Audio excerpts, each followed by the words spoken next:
Hello students, स्वागत है आप सभी का हमारे इस YouTube channel skyway learning hub पे। मैं आशुतोष शर्मा यहाँ पे पढ़ाता हूँ क्लास 9 to 12 मैथमेटिक्स। और आज के इस लेक्चर में हम कंटिन्यू करने वाले हैं अपना क्लास 9 का चैप्टर नंबर 1 नंबर सिस्टम। और नंबर सिस्टम में अभी तक हमने 8 लेक्चर्स ले लिए हैं। अगर आपने हमारा अभी कोई भी लेक्चर मिस किया है तो नीचे डिस्क्रिप्शन बॉक्स में जाइएगा, आपको प्लेलिस्ट की लिंक मिलेगी। वहाँ पे जैसे ही लिंक पे क्लिक करेंगे आपको बाकी के हमारे लेक्चर्स मिल जाएंगे। ठीक है, तो लास्ट लेक्चर में हमने पढ़ा था डेसिमल एक्सपेंशंस, जिसमें हमने आपको terminating decimal, non terminating decimal, non terminating repeating, non terminating, non repeating decimals हमने आपको पढ़ाए थे। और साथ में हमने आपको डेसिमल एक्सपेंशंस रेशनल नंबर से डेसिमल में कैसे कन्वर्ट करना है, ठीक है, और डेसिमल नंबर से रेशनल नंबर में कैसे कन्वर्ट करना है, कन्वर्जन पढ़ाया था। और कन्वर्जन के कुछ रूल्स भी हमने आपको पढ़ाए थे। ठीक है, आज के इस लेक्चर में हम क्या पढ़ेंगे, लॉज ऑफ एक्सपोनेंट। ठीक है, तो आज का हमारा टॉपिक रहने वाला है लॉज ऑफ एक्सपोनेंट्स। टॉपिक का क्या नाम है? टॉपिक का नाम है लॉज ऑफ एक्सपोनेंट्स। तो आप लोग क्या कीजिएगा, टॉपिक डाल लीजिए हेडिंग, और साथ ही साथ में आप लिखते भी जाइएगा हमारे साथ। ठीक है, लॉज ऑफ एक्सपोनेंट्स। तो यहाँ पे कुछ लॉज होते हैं, उनके बारे में हम पढ़ेंगे। प्रॉपर्टीज होती हैं, तो देखिए प्रॉपर्टी नंबर 1, प्रॉपर्टी नंबर 1 के बारे में पढ़ेंगे। प्रॉपर्टी नंबर 1 क्या बोलती है, कोई भी इंटीजर अगर हमारे पास पॉजिटिव इंटीजर a है, ठीक है, कोई भी पॉजिटिव इंटीजर a है, उसकी पावर अगर 0 है, उसकी पावर अगर 0 है तो हमारे पास क्या रिजल्ट निकल के आएगा। तो आपको पता होना चाहिए, कोई भी पॉजिटिव इंटीजर हो, उसकी पावर 0 हो, या कोई भी रेशनल नंबर, कोई भी नंबर हो, नंबर की पावर अगर 0 है तो हमेशा उस केस में हमको रिजल्ट मिलता है 1। कितना मिलता है? 1। तो यहाँ पे कितना मिलेगा? 1 मिलेगा। तो a कोई पॉजिटिव इंटीजर, उसकी पावर अगर 0 है तो हमेशा रिजल्ट हमको 1 मिलता है। इसी के साथ पढ़ेंगे सेकंड प्रॉपर्टी। सेकंड प्रॉपर्टी हमारी क्या बोलती है? सेकंड प्रॉपर्टी ये बोलती है, अगर कोई भी पॉजिटिव नंबर या पॉजिटिव इंटीजर a है, उसकी पावर नेगेटिव है, मीन्स -1, -1 है, तो इसका मतलब क्या है? -1 का मतलब है ये आपका इन्वर्स हो जाएगा। इसको हम पढ़ते हैं a इन्वर्स। क्या पढ़ते हैं? a inverse. तो हमेशा इन्वर्स प्रॉपर्टी क्या बोलती है, जो भी नंबर हमारा लिखा है पॉजिटिव इंटीजर हो, ठीक है, उस पॉजिटिव इंटीजर का अगर इन्वर्स ले रहे हैं तो वो डिनोमिनेटर में चला जाता है। किस में चला जाता है? डिनोमिनेटर में। अभी क्या है, ये a की पावर -1 है, तो ये हो जाएगा 1/a। ठीक है, ये हमारी सेकंड प्रॉपर्टी होती है। उसके बाद पढ़ेंगे अपनी थर्ड प्रॉपर्टी। तो यहाँ पे 2 प्रॉपर्टीज पढ़ ली हमने, उसके बाद बढ़ेंगे अपनी प्रॉपर्टी नंबर 3 पे। तो प्रॉपर्टी नंबर 3 क्या बोलती है, अगर हमारे पास a की पावर n है, ठीक है, यहाँ पे ये पावर जो है इसी को हम क्या बोलते हैं? एक्सपोनेंट। क्या बोलते हैं? एक्सपोनेंट। इसको क्या बोलते हैं? एक्सपोनेंट।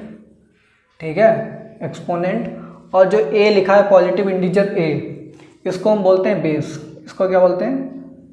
बेस। ये हमारा बेस होता है। ठीक है, तो a हमारा बेस है, और बेस की पावर या बेस का एक्सपोनेंट कितना है? 0 है। यहाँ पे बेस का एक्सपोनेंट -1 है, यहाँ पे बेस का एक्सपोनेंट कितना है? n। ठीक है, तो इसको हम कैसे पढ़ते हैं? a⁻⁴ 0 या 0th पावर ऑफ a, या -1th power of a, nth power of a, इस तरीके से भी हम इसको पढ़ते हैं। तो आप जिस लैंग्वेज में पढ़ना चाहें उस तरीके से पढ़ सकते हैं। तो a की पावर n का मतलब क्या है? सपोज दैट आपने छोटे क्लासेस में पढ़ा होगा, हम 2 का स्क्वायर निकालते थे, तो क्या लिखते थे? 2 की पावर 2, मीन्स 2 हमारा बेस है और बेस का एक्सपोनेंट कितना है? 2। तो ये स्क्वायर निकालते थे इस तरीके से, 3 का स्क्वायर निकालते थे। तो कैसे करते थे? 2 का स्क्वायर है तो हम क्या करते थे? 2 × 2 करते थे।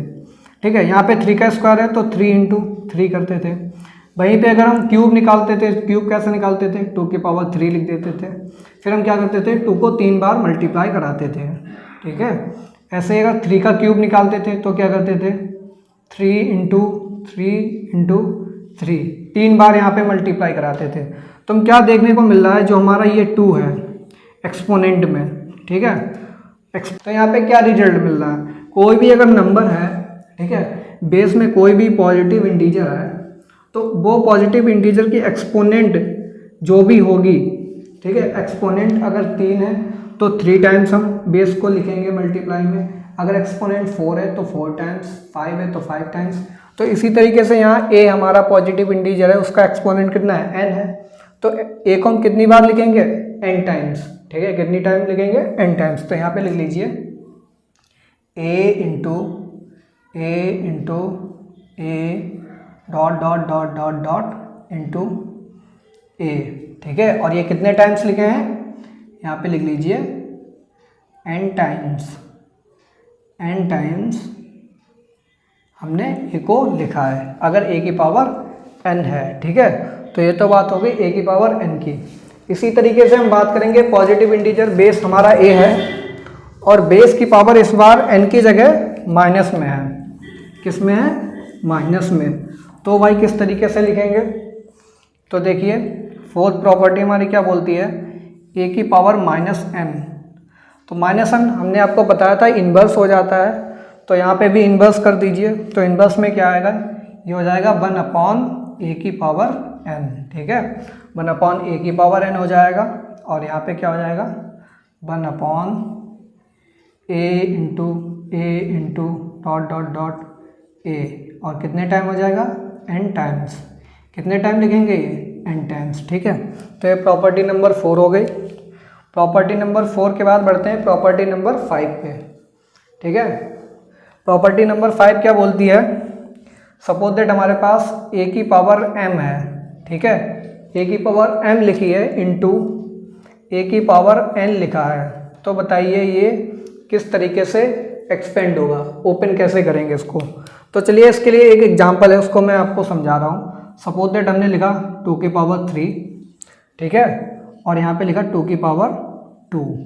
अब दोनों को हमने मल्टीप्लाई करा दिया। अब देखिए यहाँ पे बेस सेम है, यहाँ पे भी बेस 2 है, यहाँ पे भी बेस 2 है, एक्सपोनेंट्स केवल चेंज है। यहाँ पे एक्सपोनेंट कितना है, 2 है, यहाँ पे एक्सपोनेंट कितना है, 3 है। तो हम क्या करेंगे, 2 को ओपन करेंगे तो 2 इंटू 2 लिख जाएगा, ठीक है। और 2 क्यूब को हम जब ओपन करेंगे तो कितना हो जाएगा, 2 इंटू 2 इंटू 2, ठीक है, कितना हो जाएगा, 2 इंटू 2 इंटू 2।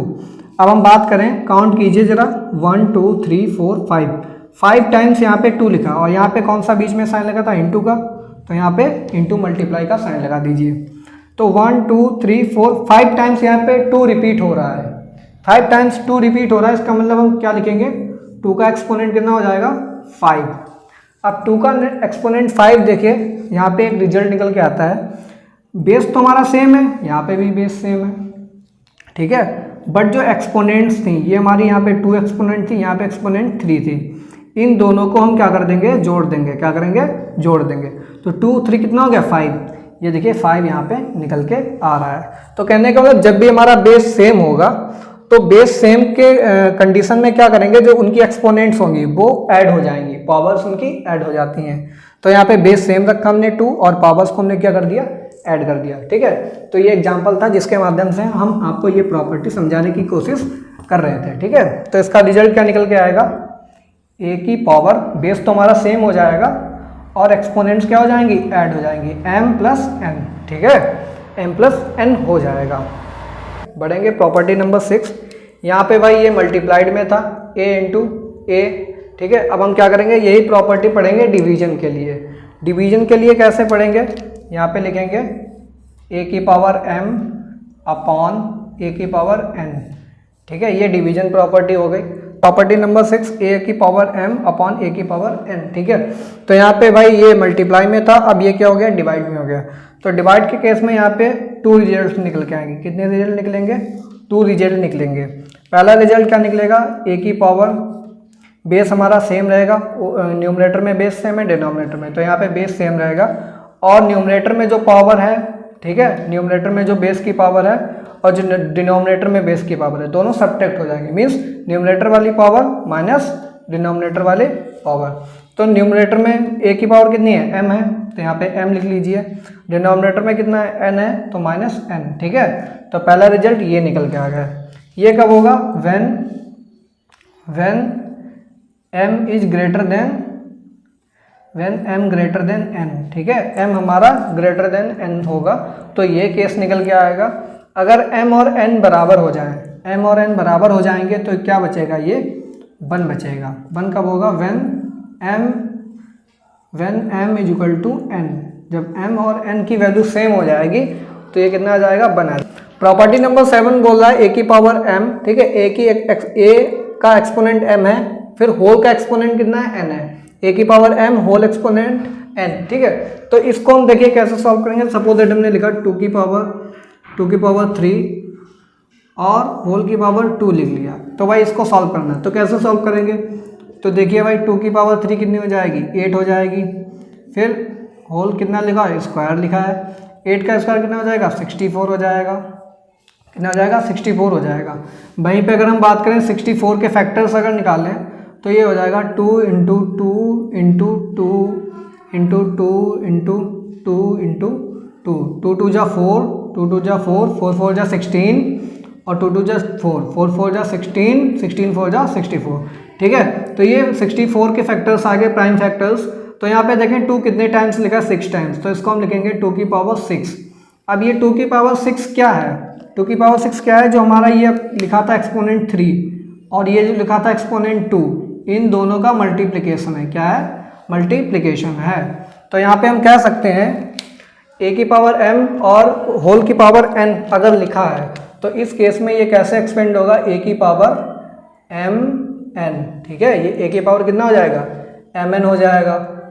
वहीं पे अगर हम बात करें ये 2 की पावर 3 लिखा है, इसको हम ऐसे भी लिख सकते हैं 2 की पावर 2 होल की पावर 3 लिख लीजिए। तो देखिए 2 की पावर 3 कितना है? अगर हम दोनों की बात करें बराबर हैं दोनों या नहीं, तो चलिए चेक करते हैं। LHS और RHS दोनों चेक करेंगे। सबसे पहले LHS को यहाँ पे चेक करेंगे। 2 की पावर 3 8 होगा, ठीक है, 8 का स्क्वायर हो जाएगा। वहीं पे अगर हम इसकी बात करें 2 की पावर 2 4 हो जाएगा और 4 की पावर 3 हो जाएगा। 8 का स्क्वायर कितना होगा? 64 होगा। वहीं पे 4 का क्यूब कितना होगा? 64, यानी कि दोनों इक्वल है। तो दोनों के केस में इन दोनों को हम चेंज कर सकते हैं। ये m है, अगर ये n है तो n की जगह m आ सकता है, n की जगह n आ सकता है। तो यहाँ पे क्या लिखेंगे? a की पावर n होल की पावर m, ठीक है। प्रॉपर्टी नंबर 8 क्या बोल रही है? ab। अब यहाँ पे a और b कोई दो इंटीजर्स आगे दोनों अलग अलग हैं, ठीक है, दोनों मल्टीप्लाइड में है और होल की पावर n लिखा है। सपोज दैट हमने लिखा 2 इंटू 3, ठीक है। 2 को हमने a मान लिया, 3 को हमने क्या मान लिया? b मान लिया। इसको हमने ब्रैकेट से क्लोज किया। होल की पावर हमने यहाँ पे लगा दी 2। कितनी लगा दी? 2 लगा दी। अब देखें यहाँ पे इनको हम सॉल्व करते हैं। क्या करेंगे? सॉल्व। तो 2 इंटू 3 कितना हो जाएगा? 6 हो जाएगा और 6 की पावर 2 हो जाएगा ये। तो कितना आ जाएगा ये? 36। कितना आ जाएगा? 36। और हम यहाँ पे दिखाते हैं। यहाँ पे अगर हम लिखें 2 की पावर 2, ठीक है, 2 की पावर 2 इंटू 3 की पावर 2, ये किसके फैक्टर्स हैं? ये हमारे 36 के फैक्टर्स हैं। किसके फैक्टर्स हैं? 2 2 जा 4, 3 3 जा 9, 9 4 जा 36। तो ये किसके फैक्टर्स हैं? 36 के। और 6 स्क्वायर हो जाएगा ये 36, ठीक है। ये हो जाएगा 2 का स्क्वायर इंटू 3 का स्क्वायर। तो यहाँ पे हमको देखने क्या मिल रहा है? ये जो पावर थी ये हमारी डिस्ट्रीब्यूट हो गई। 2 का स्क्वायर हो गया और 2 यहाँ पे 3 का भी स्क्वायर हो गया, ठीक है। तो अगर दो नंबर्स आपस में मल्टीप्लाइड है और होल की पावर अगर कुछ लिखी है m या n लिखी है तो वो पावर दोनों नंबर्स पे डिस्ट्रीब्यूट हो जाती है, ठीक है। लास्ट प्रॉपर्टी क्या बोलती है? a अपॉन b की पावर n। तो जिस तरीके से यहाँ मल्टीप्लाई था, मल्टीप्लाइड नंबर थे 2 और होल की पावर n थी, यहाँ पे 2 नंबर डिवीजन में है। तो प्रॉपर्टी सेम है। यहाँ पे a की पावर n हो जाएगी अपॉन में b की पावर n हो जाएगी, ठीक है। कोई भी एग्जांपल लेकर के आप इन दोनों को सॉल्व कर सकते हैं, प्रॉपर्टी को प्रूव भी कर सकते हैं एग्जांपल्स के द्वारा। एक्सपोनेंट की अब हम इनके ऊपर बेस्ड क्वेश्चन सॉल्व करेंगे, तब हमको और क्लियर हो जाएगा ये प्रॉपर्टी कैसे वर्क करती हैं।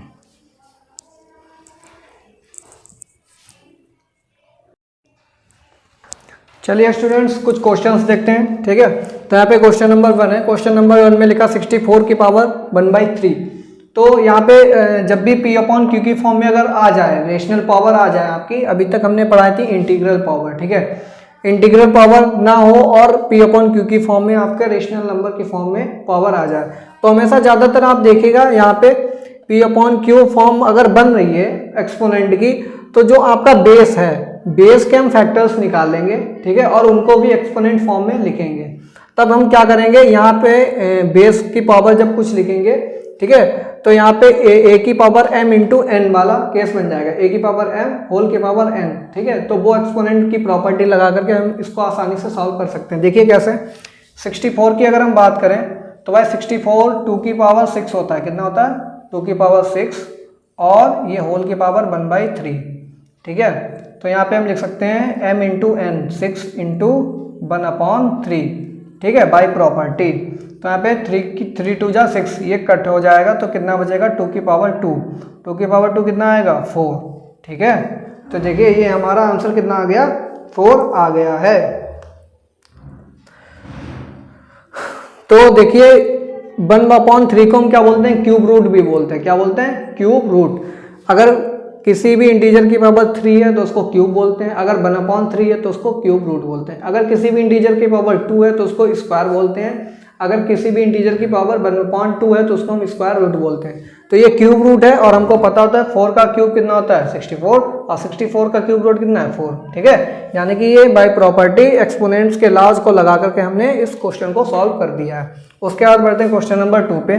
क्वेश्चन नंबर 2 में भी सेम की पावर 2 लिख दीजिए। कितना लिखेंगे 8 की पावर 2, 8 8 जा 64 होता है, 8 की पावर 2 अपॉन ये हो जाएगा 5 की पावर 2, और होल ब्रैकेट लगा लिया, कितनी पावर है माइनस का 3/2, ठीक है, -3/2। अब हम क्या करेंगे, a की पावर m अपॉन b की पावर n। तो क्या करेंगे, a और b अलग हैं बट इनका जो बेस है वो एक्सपोनेंट है वो सेम है। तो इस केस में ये क्या बन जाएगा, ये बन जाएगा 8/5, 8/5 होल की पावर 2, होल की पावर 2 हो जाएगी। और यहाँ पे ये ब्रैकेट के बाहर कितनी पावर थी माइनस का 3/2, ये माइनस का 3/2 हमने लिख लिया, ठीक है। 2 से 2 कैंसिल हो जाएगा, कितना बचेगा ये 8/5 की पावर कितनी हो जाएगी -3। अब -3 है तो ये इन्वर्स हो जाएगा, कितना आ जाएगा 5/8, 5/8 की पावर 3 हो जाएगी, ठीक है। तो 5/8 की पावर 3 को सॉल्व कर लीजिए, 5 का क्यूब कर दीजिए और 8 का क्यूब कर दीजिए, आपका आंसर आ जाएगा। ये कितना हो जाएगा 5 का क्यूब अपॉन 8 का क्यूब, ठीक है। तो ये इस तरीके से सेकंड क्वेश्चन को सॉल्व करेंगे। तो देखिए यहाँ पे कैसे सॉल्व करेंगे, यहाँ पे 16 को हम क्या लिख सकते हैं, यहाँ पे देखिए अगर हम 16 को 2 के बेस अगर 2 बना लें यहाँ पर तो क्या हो जाएगा, ये बेस हमारा 2 हो जाएगा, ये भी बेस 2 है, दोनों मल्टीप्लाइड में इनका हमने प्रॉपर्टी पढ़ के रखा है, ठीक है। अगर ए सेम है और दोनों मल्टीप्लाइड हैं और दोनों की पावर अगर डिफरेंट है, ठीक है, तो बेस सेम होने पे क्या हो जाता था, उनके एक्सपोनेंट्स ऐड हो जाते थे। तो हम वहीं पे यहाँ अप्लाई करेंगे वही प्रॉपर्टी। तो क्या करेंगे, ये 16 को हम क्या लिख सकते हैं, 2 2 जा 4, 4 4 जा 16, यानी कि 2 की पावर 4 हो जाएगा इंटू 2 की पावर n+1 हो जाएगा, ठीक है। -4 को क्या लिख सकते हैं 2 का स्क्वायर इंटू 2 की पावर n, ठीक है। डिनोमिनेटर में क्या हो जाएगा 2 की पावर 4 हो जाएगा 16, फिर इंटू 2 की पावर n+2 हो जाएगा -2 इंटू 2 की पावर n+2। अब देखिए बेस सेम है यहाँ पे तो पावर्स क्या हो जाएंगी, ऐड हो जाएंगी।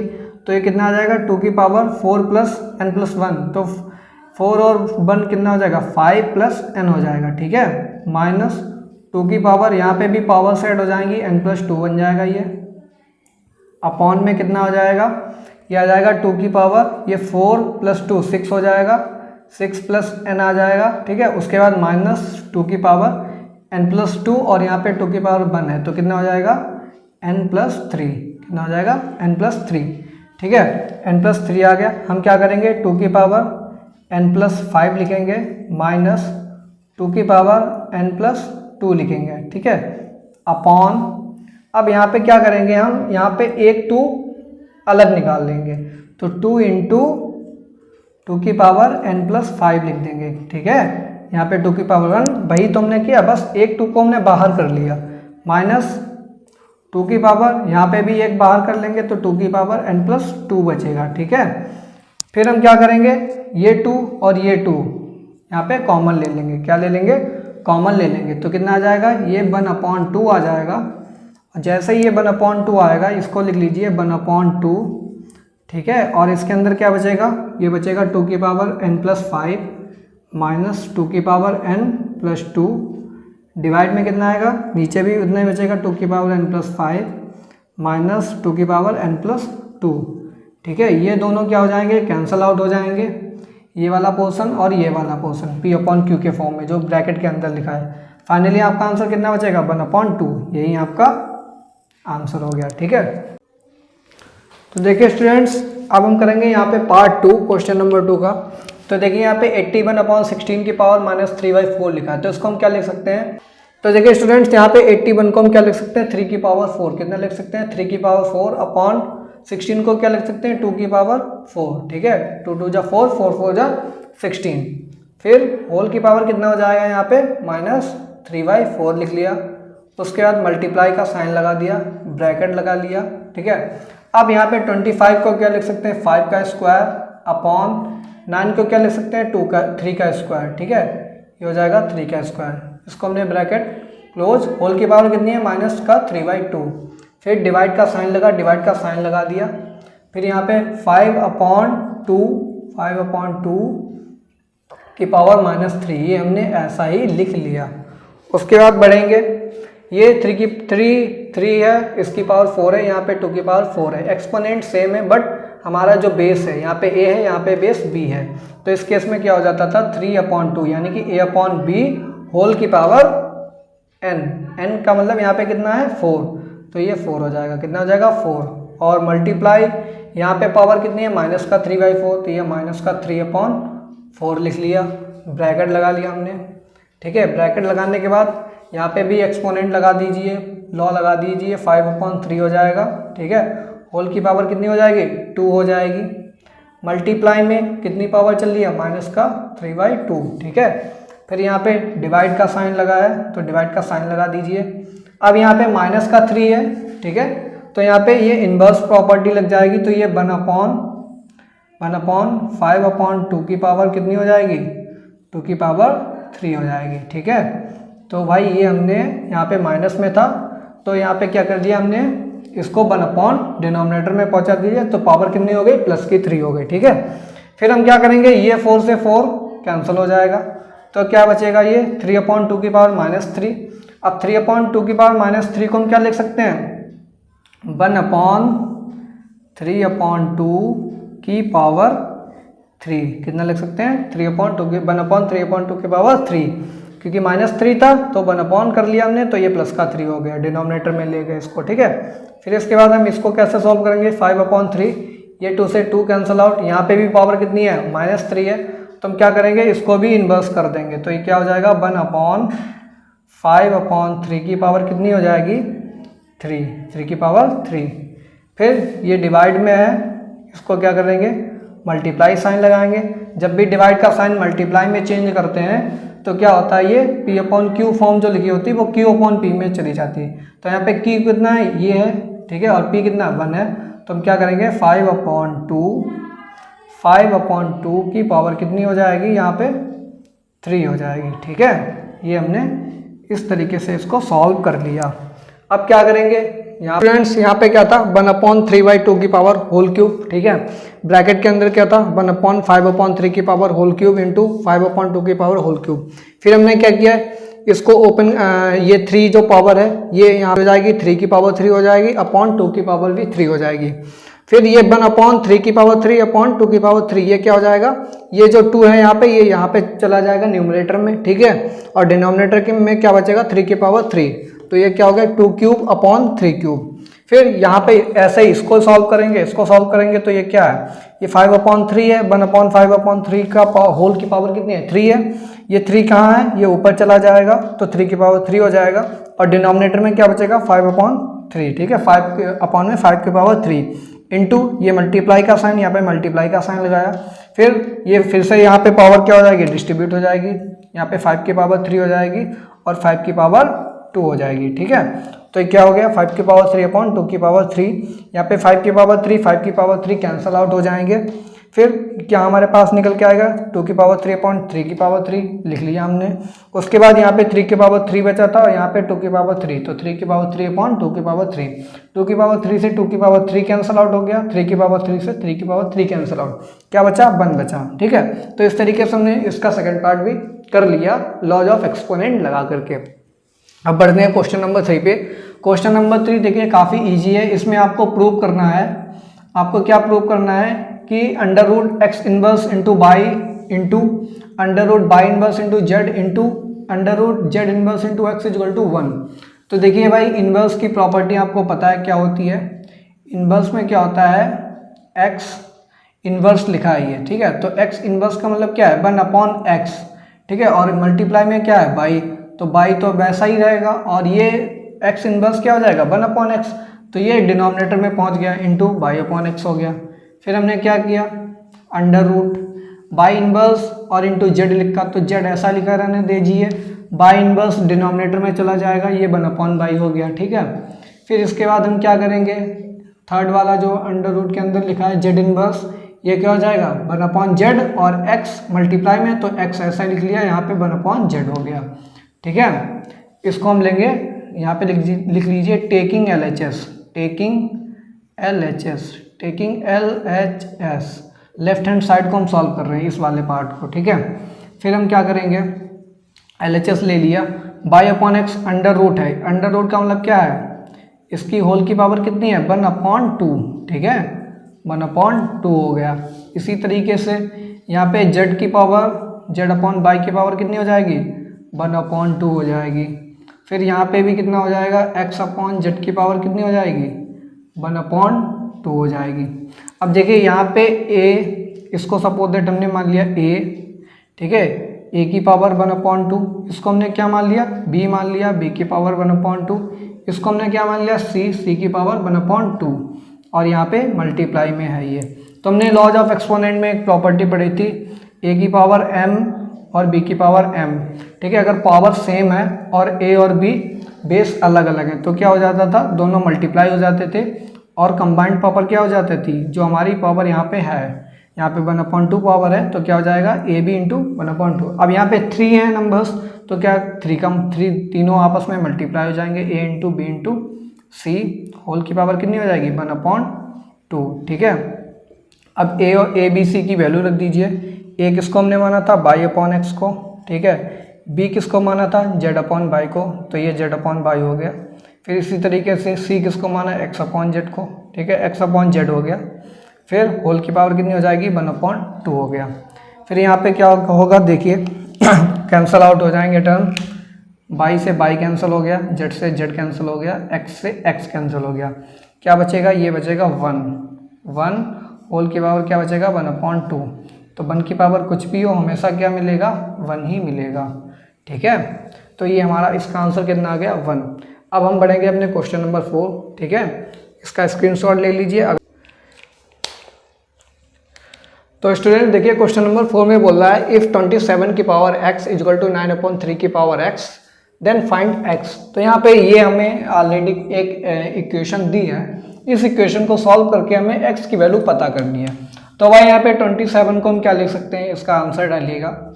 आंसर में आप क्या लिखेंगे, 27 आप अगर निकालेंगे तो 27 क्या होता है 3 की पावर 3, ठीक है, 3 3 जा 9, 9 3 जा 27, और होल की पावर कितनी है x है, इज इक्वल टू लिखेंगे यहाँ पे 9 को क्या लिख सकते हैं 3 का स्क्वायर अपॉन 3 की पावर x हो जाएगी।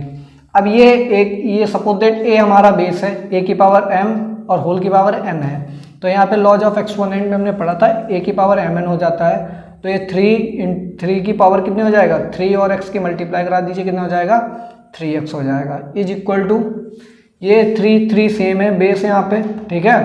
तो हमने प्रॉपर्टी पढ़ी थी बेस सेम रहेगा, और जो इसकी न्यूमरेटर में पावर 2 है डिनोमिनेटर में पावर x है, तो ये माइनस हो जाएगी, ठीक है। फिर हम क्या करेंगे, ये बेस और ये बेस सेम है, ठीक है, और इक्वेशन है यहाँ पे, तो क्या हो जाएगा इनके जो एक्सपोनेंट्स हैं ये भी सेम होंगे, क्या होंगे एक्सपोनेंट्स की वैल्यू भी सेम होगी। तो यहाँ पे हमारा क्या निकल के आता है 3x इज इक्वल टू कितना हो जाएगा 2 - x हो जाएगा, x को इधर लाएंगे तो कितना हो जाएगा 4x हो जाएगा, और ये 2 हो जाएगा।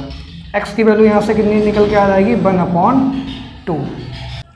तो स्टूडेंट्स हमने यहाँ पे लॉज ऑफ एक्सपोनेंट पढ़े, उनके ऊपर बेस्ड 4 क्वेश्चंस पढ़ लिए, ठीक है। इसके अलावा जितने भी क्वेश्चंस आप एनसीईआरटी की एक्सरसाइज उठाइए, एनसीईआरटी की एक्सरसाइज में इस टाइप के जितने भी क्वेश्चन उनको खुद से ट्राई कीजिए, ठीक है।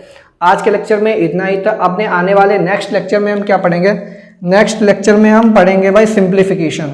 सिंप्लीफिकेशन के कुछ और क्वेश्चंस देखेंगे, ठीक है, और कुछ जो रूल्स हैं उन रूल्स को भी पढ़ेंगे और साथ में उनके ऊपर क्वेश्चंस भी पढ़ेंगे। तो आज हमने लॉज ऑफ एक्सपोनेंट्स पढ़ाया। नेक्स्ट लेक्चर में हम सिंप्लीफिकेशन पढ़ेंगे, इरेशनल नंबर्स का, irrational numbers, operation, plus minus, multiply, division, काफ़ी सारी अलजेब्रिक आपके एक्सप्रेशंस आएंगे, उनको कैसे सॉल्व करना है, ठीक है, वो हम पढ़ेंगे अपने नेक्स्ट लेक्चर में। तो स्टूडेंट्स आज के लेक्चर में इतना ही था, मिलेंगे अपने नेक्स्ट लेक्चर में, तब तक के लिए thanks for watching, have a good day.